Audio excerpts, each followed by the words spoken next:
Hey, what's up, you guys? So today I'm coming at you with a cooking one-on-one video.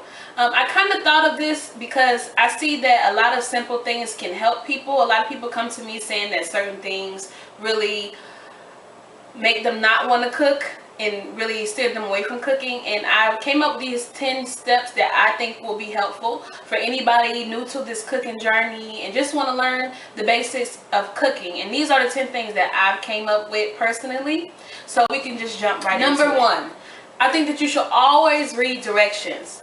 Directions will be your best friend. Let me tell you, your best friend. Always be sure to read the directions. You're never too good for directions. I know I still read directions.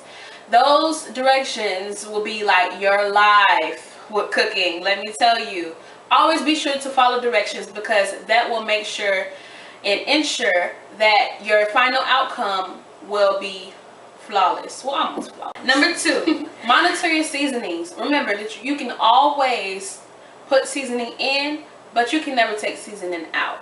So be sure to monitor your seasonings, and that kind of coincides with number three, which is try using natural seasonings such as like basil and cilantro and stuff like that.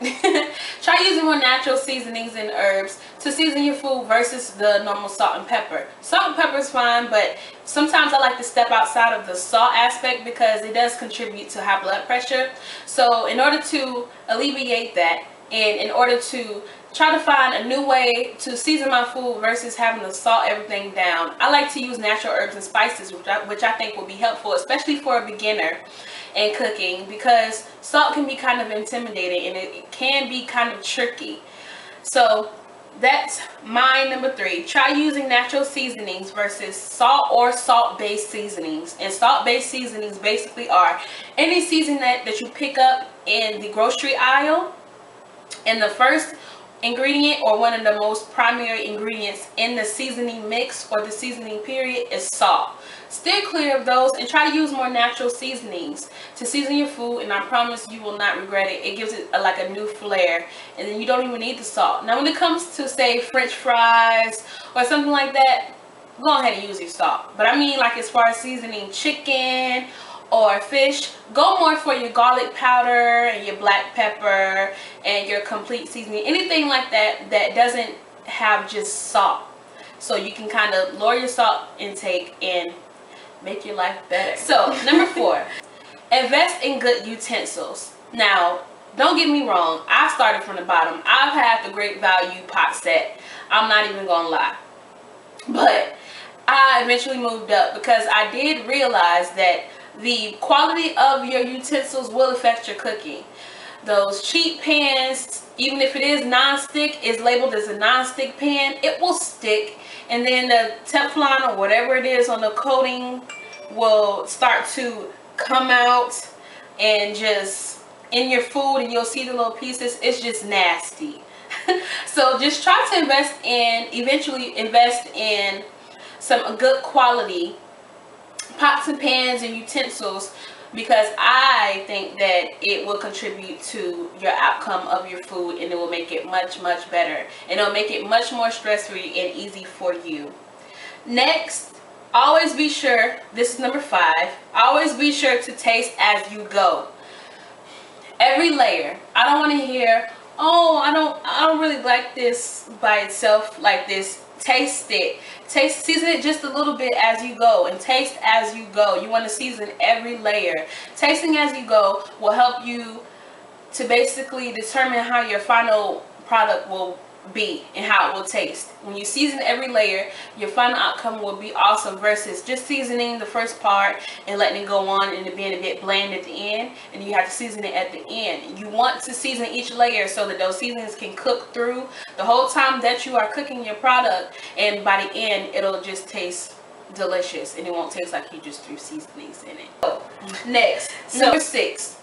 This is one of the biggest culprits. Always set timers for your food to prevent burning it. I have to set timers for boiling water, for boiling noodles, and especially for baking.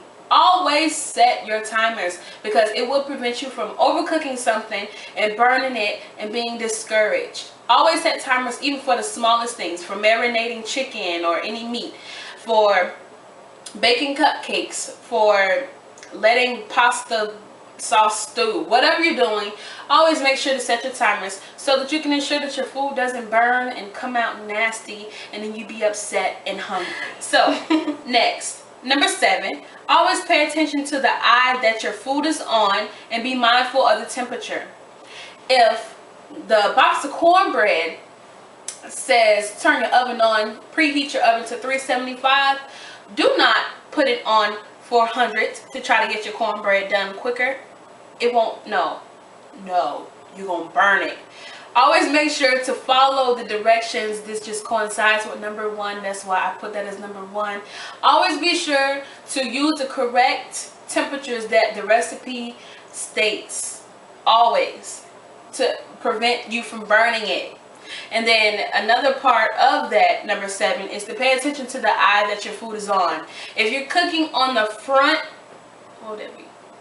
the front right eye, you want to pay attention, because what if the back right eye has a pot of grease and then you cut it on, not paying attention, walk away, and then you come back to like a big grease fire. You don't want that. This is just a scenario. You do not want that, okay? You don't want that. So always be sure to pay attention to the eye that you have on, and to make sure that the only thing that is heating is the actual food or whatever that you're cooking. Be careful. So next, number 8, relax. Cooking is supposed to be fun, and it should be a stress reliever. I know it is for me. Cooking is like my stress relief, especially on the day that I really need to pound some meat out and I can just go in on it. Or even chopping is very therapeutic for me, because I can do it as hard as I want and just let all that stress out. Cooking should be a stress reliever, so always be sure to relax. Don't go into cooking all upset because Tyrone or Rayshawn or whoever made you mad. Don't do it.